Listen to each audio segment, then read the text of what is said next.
का वायरिंग हुआ है। तो ये वायरिंग समझ में आया है, कर लेंगे आप लोग। तो देखिए क्या क्या है अभी हम बताते हैं ज़रा। तो सबसे पहले लाइट देखिए हमारे मेन सप्लाई से आ रही है वाट मीटर में, या एनर्जी मीटर भी इसको बोलते हैं, ठीक है। उसके बाद कहाँ जा रही है, चेंजर में जाएगी। एक सीक्वेंस होता है एमसीबी या सीसीबी को लगाने के लिए। तो देखिए सबसे पहले हम चेंजर में हमारी मेन सप्लाई जाएगी, और 2 पॉइंट और छूटा रहेगा, निकला रहेगा, मतलब हम निकाल सकते हैं जनरेटर के लिए, ठीक है। उसके बाद डीपी का, इसका नाम है आइसोलेटर, ठीक है। बहुत लोग डीपी बोलते हैं, उसका नाम है आइसोलेटर। तो आइसोलेटर का काम ये होता है कि जैसे ही हम इसको नीचे करेंगे हमारी पूरी सप्लाई न्यूट्रल फेस बंद हो जाएगी, मतलब न्यूट्रल फेस में कोई सप्लाई नहीं जा रही होगी, ठीक है। तो जैसे कि हम एक बार इसको चेंजर को बीच में करेंगे तो बंद हो जाएगा, ठीक है। देखिए बंद हो गया। अब नीचे करेंगे तो हमारा क्या होगा, लाइट होगा, जनरेटर होगा या लाइट होगा, यानी नीचे से जो उस पॉइंट से जो सप्लाई मिलेगी उससे ये क्या हो जाएगा, चालू हो जाएगा। तो अभी देखिए सप्लाई हमारा ये ऊपर से चालू है। आइसोलेटर को नीचे करेंगे पूरी सप्लाई हमारी बंद हो गई। तो अभी दोनों वायर आप छू के देख सकते हैं, आपको करंट नहीं लगेगा। छू के देखिए, न्यूट्रल और फेस दोनों पे हाथ रखिए और एक साथ रखिए। देखिए आपको करंट नहीं लगेगा। क्यों नहीं लगेगा, क्योंकि यहाँ से आइसोलेटर से दोनों टर्मिनल को हमने क्या किया, बंद किया हुआ है। और जैसे ही उठाएंगे हमारा दोनों टर्मिनल पे करंट न्यूट्रल फेस का जाने लगेगा, ठीक है। आरसीसीबी का काम होता है, हर महीने में हम टेस्ट करते हैं कि आरसीसीबी या मंथली टेस्टिंग भी दिया हुआ है। जैसे ही इसको हम ट्रिप करेंगे वैसे ही हमें पूरी सप्लाई कट जाएगी। कट गई, उठाए, चालू हो गई। तो इसका काम होता है कि किसी को लाइट हल्का झटका लगेगा तो अर्थिंग बनाए रहेंगे। तो अर्थिंग बनाए रहेंगे तो ये तो ऑटोमेटिक गिर जाएगा। अगर अर्थिंग नहीं बनाए तो जब किसी को लाइट मारेगा तब जाके हमारा क्या होगा, ये गिरेगा, ट्रिप करेगा, ठीक है। तो किसी दोनों वायर में से किसी एक वायर पे लोड पड़ेगा, यानी करंट लीकेज होगा, तो वो क्या होगा, आरसीसीबी हमारी ट्रिप हो जाएगी। समझ में आया। तो इसका नाम है RCCB, residual current circuit breaker. तो जैसे ही हम हर महीने में हम टेस्ट कर लेंगे कि काम कर रहा है या नहीं, हमारी आरसीसीबी काम कर रही है नहीं, ठीक है।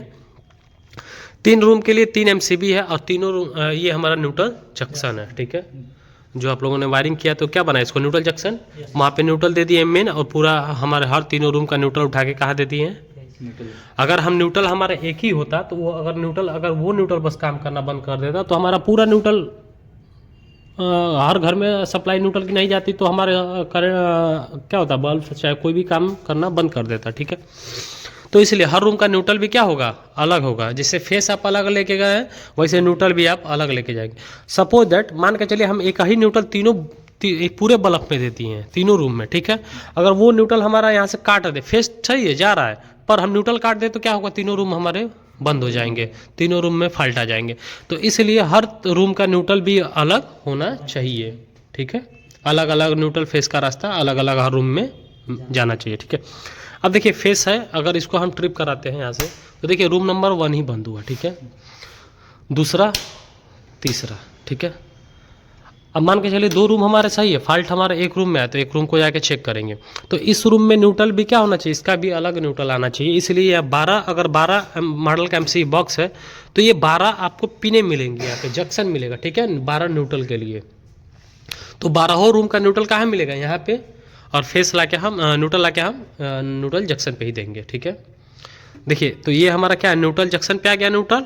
बाकी यहाँ से फेस क्या हुआ, इन हुआ है, और नीचे से फेस आउट हुआ है। तो 3 एमसीबी है, तो 3 फेस आपको रेड कलर का वायर दिख रहा होगा, और ये हमारा न्यूट्रल एक ही है। अब मान के चलिए आप लोग न्यूट्रल एक ही बनाए, ठीक है, सपोज दैट। अब हम न्यूट्रल को काट देंगे तो पूरा न्यूट्रल बंद हो जाएगा। भले आप 3 एमसीबी लगाए तो कोई मतलब निकला नहीं निकला।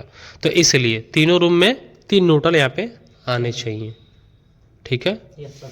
अगर देखिए आप समझिए, प्रैक्टिकली देख भी रहे हैं, अगर हम न्यूट्रल को काट दें तो क्या होगा, तो फिर आपके 3 एमसीबी लगाने से कोई फायदा होगा नहीं होगा। क्लियर हुआ, ठीक है। तो देखिए मान के चले किसी एक रूम में शॉर्ट सर्किट होता तो कोई एक ही रूम बंद होगा, बाकी सब चलते रहेंगे। अब 3 एमसीबी लगाए हैं, ठीक है, मान के चलते हैं कि आपने कनेक्शन सही किया है, और फाइनली ये भी सही है। थोड़ा सा यहाँ पे न्यूट्रल क्या होना चाहिए, 3 न्यूट्रल आप अलग अलग ला के जोड़ देंगे, तो वो आपका सेपरेट वायरिंग होगा, जो कि हर फ्लैट में बाहर में जाएंगे तो वो यूज़ होता है। काम कर रहा है, ठीक है, काम तो कर रहा है। तो क्लियर है, सभी को समझ में आया, 5 कर लेंगे ये वायरिंग। कोई डाउट होगा हाउस वायरिंग में, नहीं होगा तो ठीक है। अब देखिए तो सुफियान क्या कहेंगे, आपको समझ में आ गया? ये सब समझ में। कोई दिक्कत? No sir. कोई दिक्कत है किसी को समझने में? समझ में आना वायरिंग कैसे होती है? Yes sir.